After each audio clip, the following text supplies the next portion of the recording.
Bonjour à tous, c'est Gaëtan pour Action Pêche. On se retrouve en compagnie d'Alexis Châtelain. Il va nous expliquer comment pêcher la dorade royale au ténia, comment écher sa crevette et son crabe. Et ensuite, on passera à la technique. Et puis enfin, on l'espère, à la prise d'un joli poisson.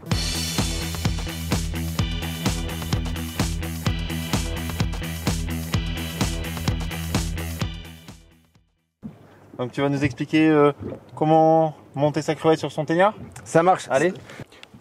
Donc j'utilise des gambas de chez Pexeo. Ce sont des gambas congelés que l'on trouve dans tous les magasins de pêche. Donc ils sont vraiment calibrés pour être mis sur un ténia. Donc c'est fait spécialement pour ça. Donc vous prenez une gambasse.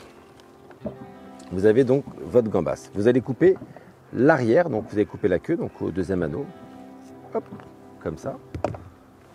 Au poisson, vous avez votre gambasse. Vous prenez votre ténia, qui est là, qui est le modèle Deep de chez Explore Tackle, qui est mon modèle préféré, comme tous ceux qui me connaissent, et avec le rouge marbré, qui est une des couleurs indispensables à avoir. Donc vous prenez votre gambasse, votre ténia, vous allez la mettre comme à l'heure souple. Donc la courbure de l'hameçon va suivre la courbure de votre gambasse, qui est la technique la plus simple. Voilà, donc vous avez mis tout simplement votre gambasse.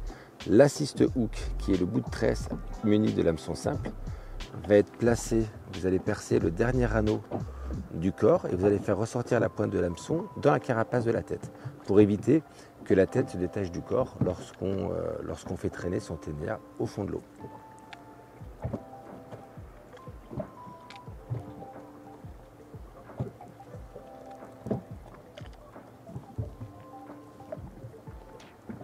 Et voilà.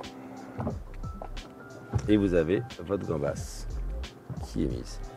Donc ça va suivre le fond près du substrat, comme ça. Les poissons vont être attirés par l'odeur de la tête de la gambasse, d'où l'intérêt de laisser la tête, et par la gambasse. Et vont venir, ou quand c'est des gros poissons, les gros poissons se prennent généralement par l'hameçon principal parce qu'ils gobent tout. Et les poissons plus petits, comme les dorades grises, se font prendre par l'assist hook qui est derrière. Voilà. Et après, on va faire le test en direct pour essayer de faire un poisson. Donc on va faire une ou deux dérives. Et puis, et après, je vous expliquerai l'animation. Et je vais aussi vous montrer comment on met un crabe. Alors, pour mettre un crabe sur un ténia, vous avez besoin, bien sûr, d'un crabe vert et d'un ténia.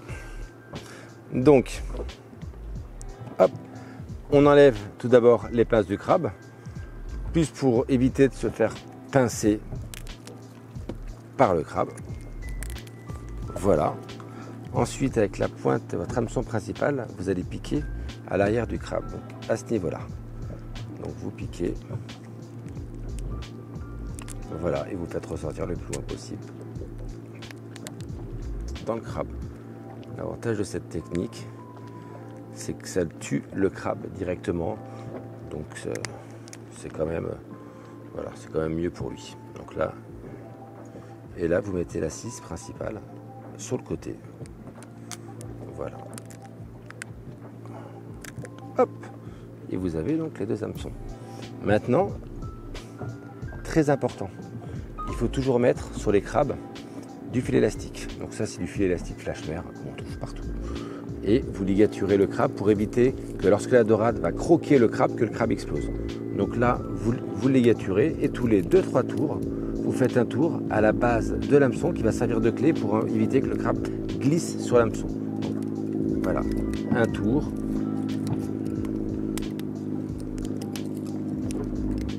Et votre crabe, il est complètement immobilisé. Ça bouge absolument plus.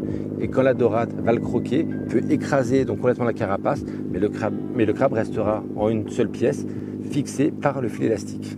Voilà, et ensuite au niveau de l'animation, la même que pour la gambasse.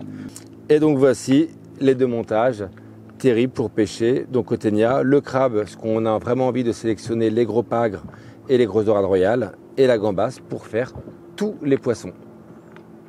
Bon, tu vas nous montrer comment on s'en sert maintenant? Ce que je te propose, c'est qu'on aille faire une ou deux dérives pour aller faire au moins un poisson en direct live. Et ensuite, je t'explique l'animation. Allez, c'est parti. On y va.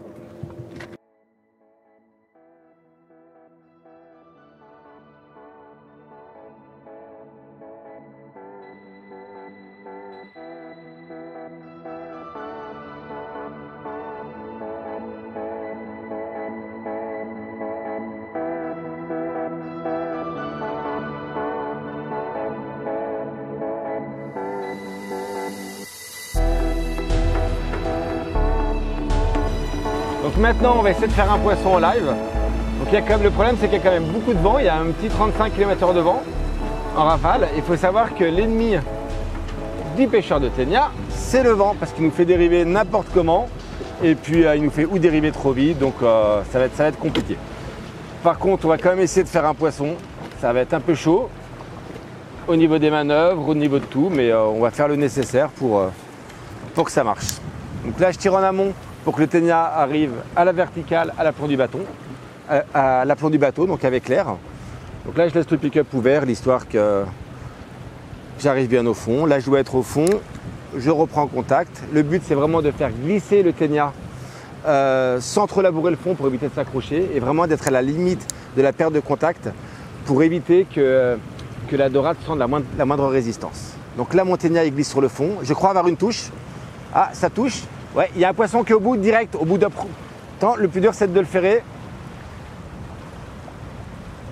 Ah, maintenant, yes! Première dérive, instantanément. Premier poisson, c'est un truc de fou. Ah, voilà, immédiatement un poisson. Donc ça n'a pas duré longtemps. 5 minutes. Même pas 5 minutes. 10 secondes de pêche et voilà. Bon, ça s'appelle une mise en pratique impeccable. Donc la couleur, là j'étais sur un dip de chez Explorer, donc en couleur coque. Donc c'est le rouge marbré. Ouais, les rushs, c'est génial. C'est génial. Donc là on sent vraiment les gros coups de tête. C'est vraiment un poisson qui est génial. Waouh, ça envoie du steak.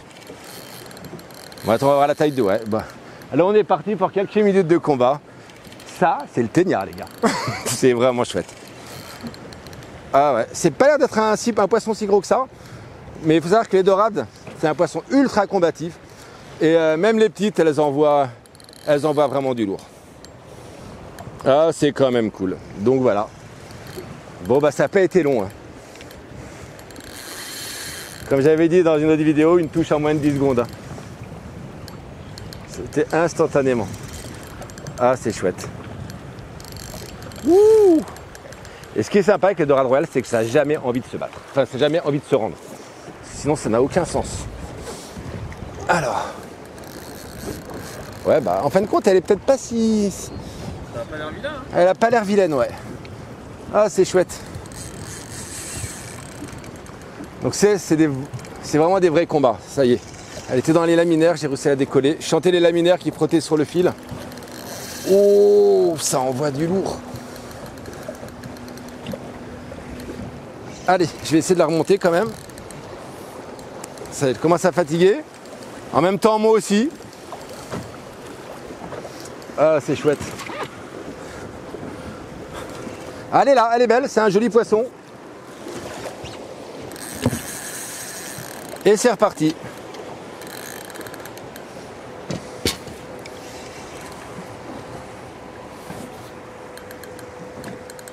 Ah, elle envoie, c'est énorme.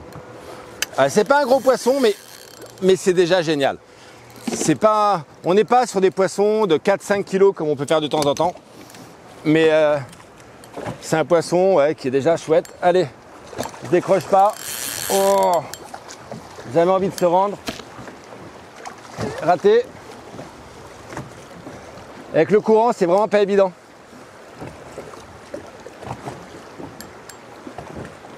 Elle a beau pas être grosse. Et voilà, victoire. Et voilà Gaëtan, je t'avais dit qu'en 10 minutes, on ferait une belle royale. Elle est jolie celle-là. Bah voilà, elle est. Ah, c'est toujours sympa. Mais en fait, ça reste ça pour ici. Hein. C'est un tout petit poisson. Mais poisson quand même. Et voilà, pas un gros poisson, mais direct, une belle dorade royale. Donc un poisson super sympa. Bon, donc maintenant je vais vous expliquer plus en détail donc l'animation. Vous avez vu, première dérive, ça a marché. Bon, c'est pas tous les jours comme ça, mais des fois ça fait du bien quand ça marche. Donc au niveau de l'animation, l'important c'est que votre ténia, que ce soit une gambasse ou un crabe, suive vraiment le substrat. C'est-à-dire qu'il faut toujours que votre ténia soit quasiment collé au fond, mais il faut que votre ténia soit à la limite de la perte de contact. C'est-à-dire qu'on libère le fil en vertical et ensuite, avec la dérive, votre ténia va reculer tout doucement et on va perdre le contact avec le fond. Et au fur et à mesure, on libère un petit peu de fil au niveau du pick-up, on ouvre le pick-up, on rend le fil. jusqu'au moment où on sent le fond en permanence. C'est-à-dire que votre ténia, quand vous allez sentir le fond en permanence et que vous êtes à la limite de la perte de contact, votre ténia va vraiment glisser sur le substrat et à la moindre et au moindre petit caillou, au moindre petite algue, votre ténia, ça va le bloquer, votre canne va légèrement se courber et ça va le faire sauter, ça va le faire planer. Et en fait, ça va lui faire une animation complètement naturelle, exactement si c'était une vraie crevette sur le fond ou si c'était un véritable crabe. Voilà. Et c'est pourquoi cette technique, elle est vraiment, elle marche excessivement bien. C'est que c'est une technique où on se sert de l'appât et d'un stimuli coloré qui est avec le ténia et la forme du ténia qui sert vraiment à descendre vite et à pouvoir planer et à s'accrocher donc le moins possible. Donc tout est vraiment important, la couleur, l'appât et également le ténia en lui-même. Donc au niveau de l'animation, quand vous avez votre ténia qui glisse légèrement sur le fond, je vous conseille d'avoir, quand vous tenez votre canne, votre coude qui est directement calé sur vos côtes, la canne légèrement haute pour pouvoir rendre la main. C'est-à-dire que dès que vous avez une touche, au lieu de faire comme lorsqu'on pêche le bar, envoyer un ferrage le plus fort possible, là c'est l'inverse. On va rendre la main et d'avoir une canne légèrement vers le haut, ça va donner la possibilité de baisser le bras et de baisser la canne pour rendre la main. Si jamais on a un poisson très tatillon, comme ça peut arriver pour une dorade royale, que ça puisse mettre 30 secondes avant de pouvoir ferrer. À ce moment-là, quand vous êtes arrivé en bas et que vous ne pouvez plus rendre la main, vous ouvrez le pick-up une demi-seconde, vous remontez votre canne pick-up ouvert en libérant du fil et vous le refermez immédiatement et vous reprenez contact avec le ténia, ce qui permet de pouvoir rendre la main et que le poisson sente le moins de résistance possible. Et la grosse difficulté, c'est le ferrage. Donc il faut vraiment être sûr, avant de ferrer, d'être sûr que le poisson ait vraiment le ténia dans sa bouche. Et dès qu'on en sort, donc c'est surtout une question de feeling. Donc dès qu'on ressent un mou dans le ténia, c'est-à-dire que le poisson a relevé le ténia, donc ça fait un mou, ou dès qu'on sent que ça part, c'est à ce moment-là qu'il faut envoyer un ferrage assez fort. Ça, c'est aux pêcheurs d'être bon. Faut rater 2-3 poissons pour après ne plus jamais en rater, quoi. C'est un petit temps d'adaptation. Comme n'importe quelle pêche, mais vous allez voir, c'est super facile. Bon Alexis, maintenant qu'on a fait une dorade royale, qu'est-ce qu'on peut faire d'autre là dans le golfe du Morbihan? Dans le golfe, le poisson roi, c'est la dorade royale, mais c'est aussi surtout le bar. Ouais. Et ce que je te propose, c'est qu'on aille pêcher les bars.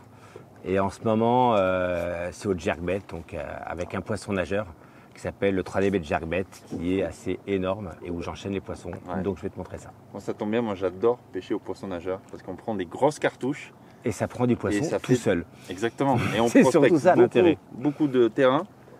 Et en général, les poissons sont très combatifs parce qu'ils sont piqués tout de suite, pas comme au leurre souple. Et ils repartent directement dans l'autre sens.